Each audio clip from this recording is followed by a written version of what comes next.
What's up, everybody? It's your boy Brandon Blakely, aka Brandon Lee TV, back at it again on the Dukes of the Gridiron podcast. Another episode featuring my guy Nick Cousin, not your uncle, baby. Nick, what's That's up, bro?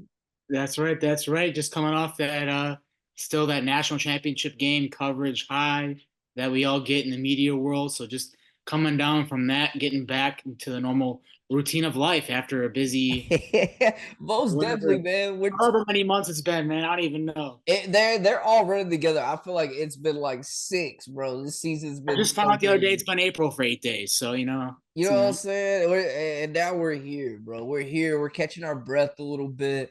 Obviously, we've had you on. You've been covering Iowa this whole time. They came up short in the national title game, most watched game ever as far as women's college hoops, and a long time for men's college hoops, the most all-time watched college game that isn't a football event. We saw what happened. Nick, you kind of predicted that Iowa would get to this point. They had a chance to survive. For one, that group of death they had to go through, man, with LSU and those guys down there. But then they do make it to the national championship game. Yeah, I mean, I'll say this: Iowa did a great job of just sticking to their game plan every single game. It's how they beat LSU. Just run and gun, get in transition. That's how they've been playing all year with not a true center. And they used it to their advantage against LSU.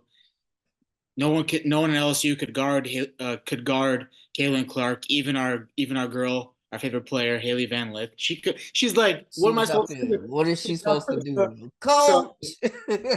so the fact that Iowa just kind of built that momentum up from the Big Ten tournament, learned how to all play together in this run and gun transition, quick style. Took that momentum all the way to the championship game. But I'll just go based off what Caitlyn said after the game. It's South Carolina. What can you do? I mean, South Carolina, the rebounds, 51 to Yeah, 29, they insane. dominated. Half of their points were in the paint with Cardoso. I mean, just dominance. And the way that Iowa came out, where Clark scores 18 points in a row after Yeah. Iowa had a 10-0 run without her scoring, you're like, I don't know, maybe Iowa's got it, but stuff like that's not sustainable for an entire game. Were you expecting that start from them? I feel like that was the most perfect start they could have had in that first quarter. Oh, 100%. I was shocked. Like, I didn't know how long it was going to be, that the game was even going to be close, to be honest with you. Mhm. Like, when the game tipped, I was like, okay, when South Carolina going to go on this run? Because, and again, the NC State game, I was watching that, and it took them a while to, pull away as well. Just Yeah. they've won all these games by 40, 50 points in the tournament, like incredible margins. And I Mhm. was just like, when are they going to pull away? And it was really that third quarter. And it was the same way with the Iowa game. That second quarter, towards the end, towards halftime, they kind of built up some momentum. And the Yeah. third quarter, they just ran away with it. Yeah, man. Like you said, it's four quarters. They've got 9, 10 starters on that South Carolina roster. They're deep. You got the two freshmen coming off the bench who were big in that game. Yeah. Flew Wiley. I can't believe that. 20 off the bench. Yo, full Wiley, Tessa You want to talk Johnson. about depth right there. You got one Yeah. player with 20 off the bench. Yeah, it's tough, man. That's a lot of bodies. I know they dominated scoring. Iowa's bench didn't really give them nothing. I was a little surprised, man, because I Zero. know, like, no, yeah, gave them nothing, man. 37 bench points, South Carolina, zero, Iowa. Bro, And, that's a and huge really, difference. and really, the only minutes off the bench for Iowa in the game were from Feuerbach. Like, Yeah. nobody else really came off the bench. A lot of the shooters that were doing well in the Big Ten tournaments, like the Taylor McCabe's, you know, Yeah, I was surprised she didn't get any didn't burn. even get any minutes, and she was a big part of the run, making those threes, and she was kind of nowhere to be found. Yeah, man. I know that like we kind of saw Grady broke out a little bit too in the Big Ten tournament, had some good performances in the NCAA tournament. There were bigs that Iowa had on the bench that like didn't get playing time in this contest. And that was wild to me because they do have depth at Yeah. that position. Iowa does, and even if you're Lisa Bluter or Jan Jensen, the assistant coach who's in charge of the bigs, I would say almost like, hey, like we're going up against a 6'7" Yeah. center. We might not be able to match up with Cardoso, but we could at least use our depth and maybe try to get some fouls on her Yeah. or get some fouls of our own and just kind of try to limit the damage there. But they just kind of stuck with what got them there, which was, staying with Hannah Stelke, who was coming off a big game, Mhm. uh, the previous game, and it didn't really work.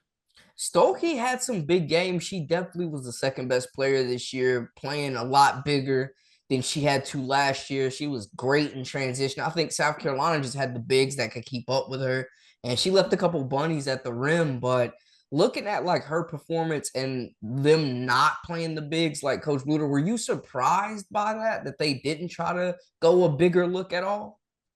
I was a little surprised, although throughout this whole season, there really hasn't been too many instances or points in a game where they really went to a bigger lineup.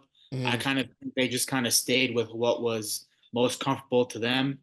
Um, and really, mostly in the championship game, it was kind of like, hey, like, okay, this is not working, but we don't really want to change up things. So let's just have Caitlyn get the ball. Let's just Yeah. try to have Caitlyn score, do all these things. And I mean, Caitlyn got, her usual point output, but everybody else, the totals were so low. And that wasn't the case in other games because you had, Kay Martin dropping 20 in games before. Yeah. You had Sydney Falter getting like 12, 14 points a game. You had Stelke getting 20, and that didn't even happen in the championship game. Right. Everybody was in, single digits except for Caitlyn, who had 30. So, I think it just was, I think just in the end, kind of that fatigue maybe would have set in, or maybe some of Yeah. that, just some of that tiredness from getting that far and just kind of knowing early on that, hey, like we are a little outmatched in this game. Yeah, and I feel like, man, I was kind of talking about this going into it. It felt like, South Carolina was kind of beating the doors off everybody, and Iowa had two very like highly touted, highly anticipated, like very emotional games, tight games that really went down to the wire. They survived LSU. I really should say they survived UConn off that screen, and it was crazy, man. I will say that wasn't a legal screen. I will say that. Dude, it was crazy to me that Gabby Marshall was getting like death threats over it though. Like that was wild. That was People do be doing Gabby Marshall wrong. She didn't make the call. She was just doing a good defensive play like she has been doing this whole Yeah. tournament. Some big defensive play. She shows up even when she has 0 points. Hmm. He shows up with some big defensive play, whether it's a block or drawing a foul like that, which was, and also a turnover, and then you get the ball back and you secure it, and game over. But yeah, no, there's no reason why, and the TV angle was so bad on that you Uh-huh. can't even you had to go to the side angle almost like they just Yeah. did it from overhead. But as soon as you go to the side angle, you can see that Edwards she was moving her feet and elbowed Gabby Marshall. So I mean, that wasn't just an illegal screen. You could have even called a foul on that. Yeah, it was weird, man. I was surprised because Iowa's kind of been like America's sweethearts this whole time, and to see people turn on Gabby Marshall like that And was she was getting, surprising. and Gabby was getting her flowers this whole tournament. Everybody Yeah. was tuning in to Yeah. watch Gabby Marshall. I mean, people were like, "I don't care about Caitlyn Clark. I'm watching Gabby Marshall." Like, if people are saying that, then Yeah. that's awesome. But yeah, I hate that it had to turn out that way where people are sending her hate messages and she has to delete her social media entirely. Yeah. Like that's I mean, come on, people. Like let's be better than that. Let's be better. Yeah, man. I was pretty She disgusted by didn't make that. the call. She is not the one that, determines the outcome of the game. Right. So she shouldn't be if anything, you should be directing it towards the ref, I mean, Yeah. She let's just be playing ball, man. She just out there she's playing just doing what ball. she's supposed to be doing, playing that gritty defense. But you look at it and like, they had two very, very tight ball games compared to South Carolina, who never really looked in danger of losing their spot in the championship game. But Iowa has two back-to-back games, very emotional, very competitive. Do you think like that had something to do with it? Just having enough left in the tank to overcome that last challenge. I started seeing that a little bit in the LSU game. you know, Iowa would go on these runs. They get up, and then LSU would come back, and then Iowa was going to go. It was just this back and forth, big runs, and it was similar in the championship game where Iowa gets off to that big run. It was the same way in the LSU Yeah. game. Same way in Yeah. the LSU game, they get off to this big run. Um, and I just think, yes, like just the way that they were playing, like the pace at which they were playing this entire tournament, I do think, and playing the defending national champion, and then going on and playing the powerhouse that is UConn. And I just think, like I alluded to a little bit earlier, I do think it was probably a little bit of fatigue that's kind of set in towards the end. And I mean, as long as Caitlyn, she always gives great perspective. She was saying after the game, it's like she was thinking this whole year, like, how can we make this year more special than last year? Making it to the national championship game. And she even though they lost this championship game, she still felt like she fulfilled that because the team met a lot of the expectations that were set out this year. Because if you think about last year, like no one predicted them to get to the national championship game. Yeah. This people are predicting that they get there, they win the Big Ten tournament when they're not the number one seed, and towards another regular season they struggled. So people are saying, oh, it's Ohio State's tournament to lose, but then Iowa wins the Big Ten tournament. They make this run. People are predicting Iowa loses to LSU. They beat Mm-hmm. LSU. Mm-hmm. They never beaten UConn ever in their school's history. Beat UConn, Yeah. get to the championship game. So she looks back at it and she's like, we met all of our expectations, we met all of our goals, um, and we got to where we are supposed to be. We didn't win, but she wanted this last year to be special, and she felt like it was based off how the team performed and how she performed, and just all the records she broke, and how the team, met a lot of the, things that are being said about them. Mm-hmm. They went through and they achieved a lot of the goals that they wanted. We could sit here and play would have, could have, should have all day long, but like you've seen this team at full strength. How big, really, like for people that aren't familiar, was that loss of not having Molly Davis in the lineup? Oh, well, I mean, it was huge, especially offensively, Third because leading scorer. third leading scorer, you have another perimeter shooter, um, just in general, because she can hit threes, but she can also, she's a great driver. Molly Davis, great driver. So yeah, you just kind of lose that kind of, and she got in a lot of games this year too. She was kind of that, like, almost like a weapon, like a secret weapon. Mm-hmm. Like you're Mm-hmm. like, she drops like 20 points. You're like, wow, who's this Molly Davis? Like I've never heard of her before. And then you watch the game and you're like, so she could be like one of those other, like, she makes those key shots, those clutch shots, other than somebody like Caitlyn Clark does, um, especially from the outside. And I am glad that she did get in for the last 20 seconds of the game. That was a nice touching moment there to have her Yeah. get in, because I know all throughout the Sweet 16 Elite Eight, she was trying to get back healthy, and Lisa Bluter had to come over to her during one of the shoot arounds and just say, hey, like, we can't play you. The injury's too bad. Um, Dang, man. it was just a big blow. The rest of the team tried to step up. Like Kay Martin, we already know she can score, but she had to even put up even bigger numbers than she already Yeah. was.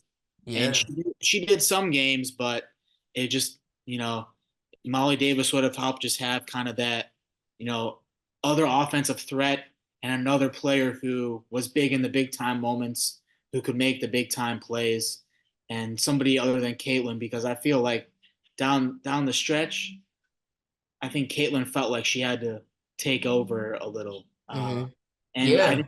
I didn't get that feeling kind of in the Big Ten tournament, and kind of, in a regular season. A lot of time you could, like, she was happy to share the ball, she was happy to give Yeah. her team the ball, but once he got to the tournament, I think Caitlyn kind of realized she had to take over in a lot of games, and you could tell, like, especially early on, that Holy Cross game. I mean, she's Yeah. frustrated the entire time, like, and that's a 116 game. Right. They're not supposed to be struggling in that game, and she struggled, and the team struggled. So I think it was kind of that first game against Holy Cross was kind of like, hey, this could kind of be a recipe for disaster going forward. But they still, went through the whole gauntlet and got to the championship game.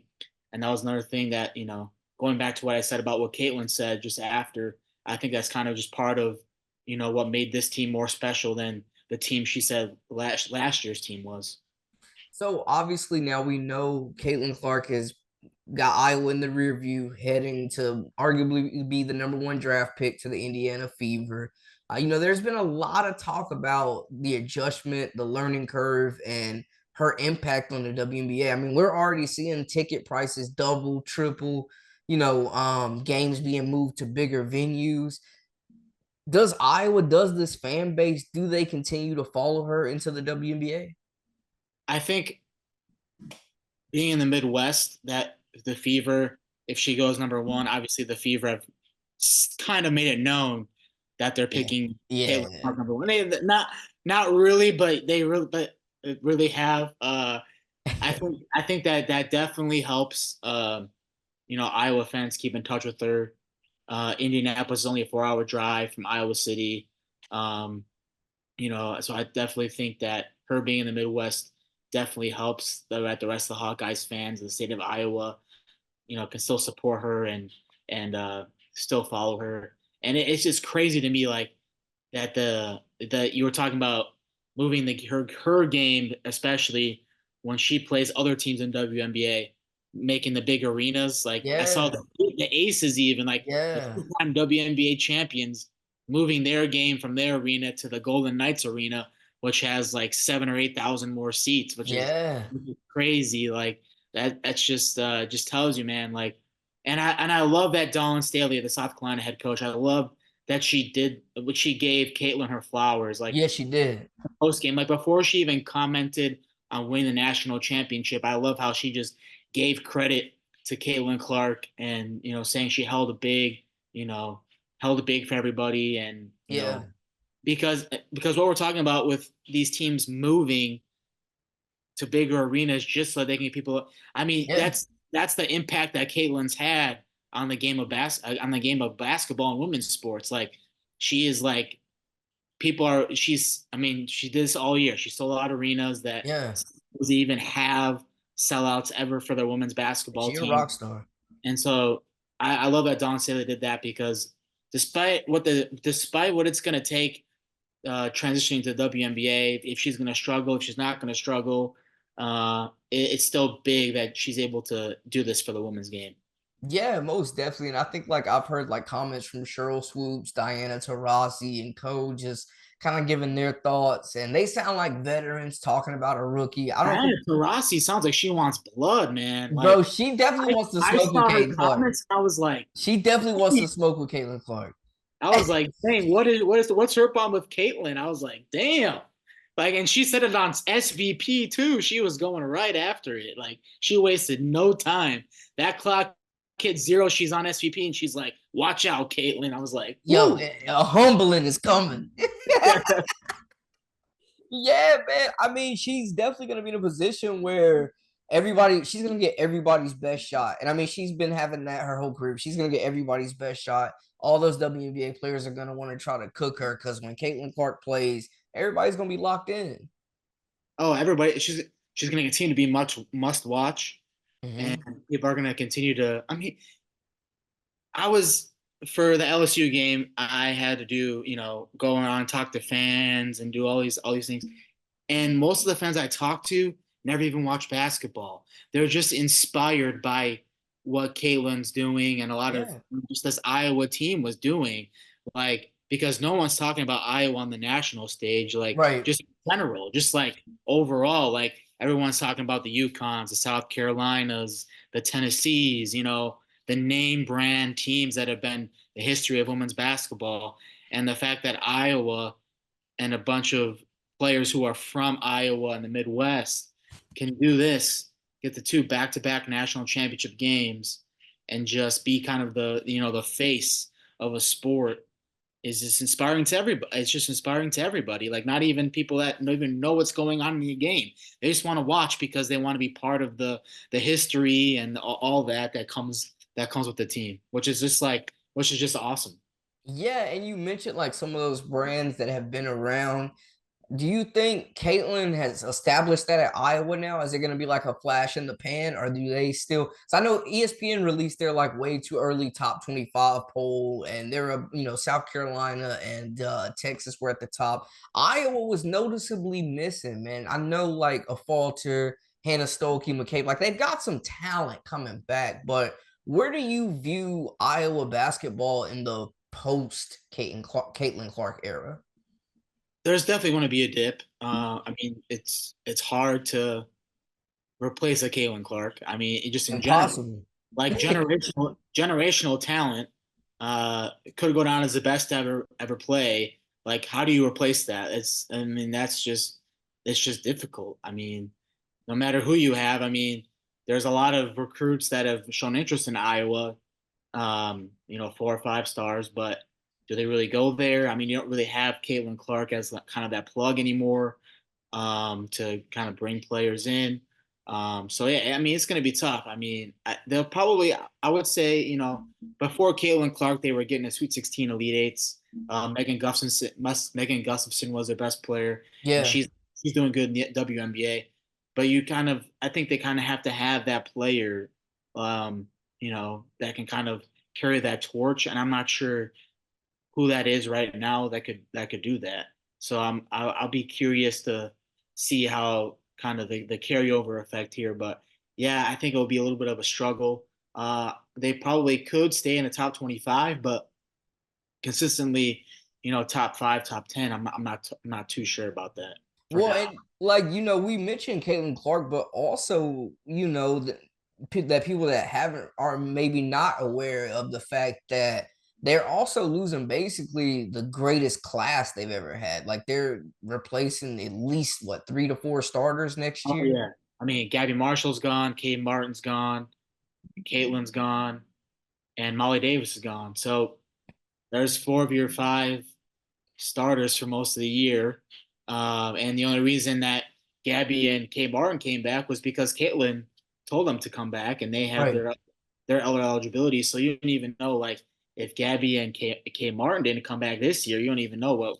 I mean, I'm sure they would have made a run, but Yeah, it would have been tough. you kind of needed Gabby Marshall's defense, and you needed that production from Kay Martin that she's been putting up to really get you in this position as well. Do you think that the fan interest will remain the same? I don't think it's going to be as big as it is. I mean, people are still gonna be a fan just being from Iowa and Yeah. just Hawkeyes fans, but I don't think the magnitude of it is gonna be as massive. You're not gonna have Travis Scott coming to your games, Yeah. Jake from State Farm coming to your game. Like you're not gonna have any of that anymore. So like the magnitude of it, and it probably won't be on national TV every single weekend. Right. I mean, you're still going to be on TV, obviously, with the TV deals with the Big Ten and stuff, but it's probably not going to, the magnitude of the whole situation and the whole being that is Caitlin Clark and what she does is not there. So you're going to lose a lot of that. Do you think though, like the state of Iowa, though, those locals are still going to be pretty entrenched? You think? I think so. I mean, they still had sellouts even before Caitlin Clark was there. Okay. Iowa's a pretty basketball state. Yeah. They can get behind. It's Hawkeyes women's basketball and it's Hawkeyes football, and that's what it is. Like people like live and die by that, and a lot of the Iowa has a rich history in basketball too. I mean, you look at Lisa Bluter, the head coach. She's from Iowa. She played 6-on-6 basketball back in the day. I mean, That's insane. Iowa has some deep roots into basketball, so I think they'll still have the following from the state. Just kind of, and Iowa, in the Midwest states, and I can say this because I'm from the Midwest. They're not, they have a chip on their shoulder. Yeah. They're as a state because they don't really have, they don't have a major sports team. Mhm. They don't like, their population isn't as big as some of the other states like Illinois, Wisconsin, Michigan, Indiana. Right. So, so people get around the Hawkeyes. They like Hawkeyes are their pro teams, and it's the same thing with the Iowa State fans. The Cyclones are there. are their team. So I think, there's still definitely going to be that following for as long as the Hawkeyes exist. Yeah, and Caitlyn Stamp forever. She's a legend. Probably Oh, could run for I mean, mayor, I governor was just talking after. about this with my buddy yesterday. How many numbers from this team are they going to retire? Because you have to retire Caitlyn's, but do you retire like Kate Martin? Probably. Do you retire Gabby Marshall? Probably. So. I mean, this team's probably going to have like numbers up in the rafters for forever. Yeah, definitely a historic class. And I think just kind of thinking about Caitlyn Clark and making that transition to the WNBA, man, if she does end up going to the Fever, like no disrespect to Iowa, but she's never played with a player the caliber of Aaliyah Boston before. So seeing Oh, no. her around elevated talent, man, I think we get to see her playmaking even more, her passing that rock. And I won't think she'll be afraid to pass the rock. And Yeah.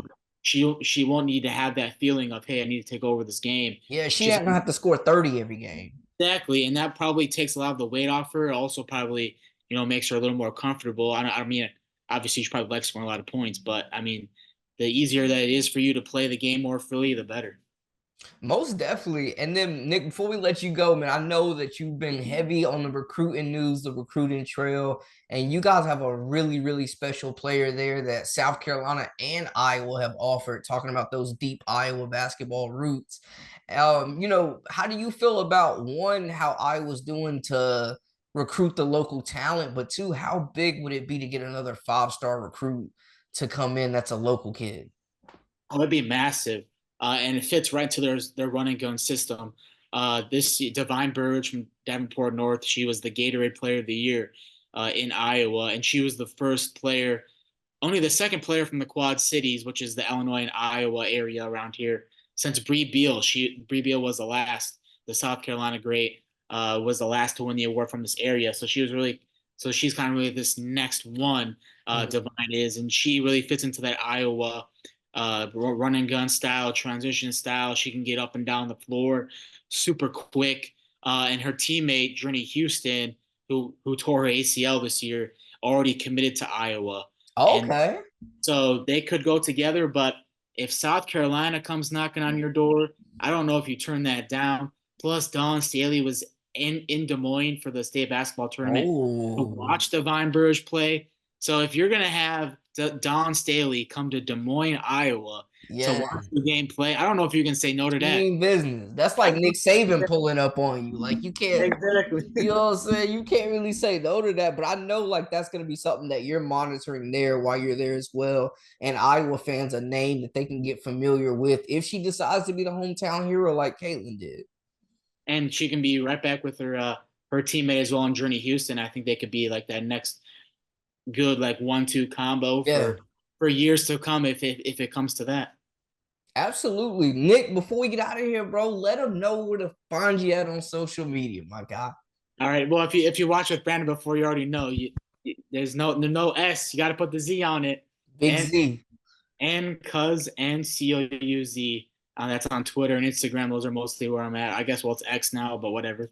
But NCOUZ. The most And pointless rebrand ever, Elon Musk, I gotta say. But yeah, y'all make sure, man, to give my guy a follow with all the sports news coming up, man. College football's right around the corner. I know Nick's definitely gonna be tweeting about some Chicago Bears stuff too as they get ready to yeah, take Bullies, Caleb we ready. Williams. You know what We I'm ready. saying? The next chosen one.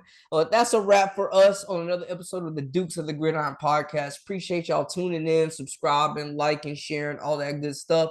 Until next time, hey, we out.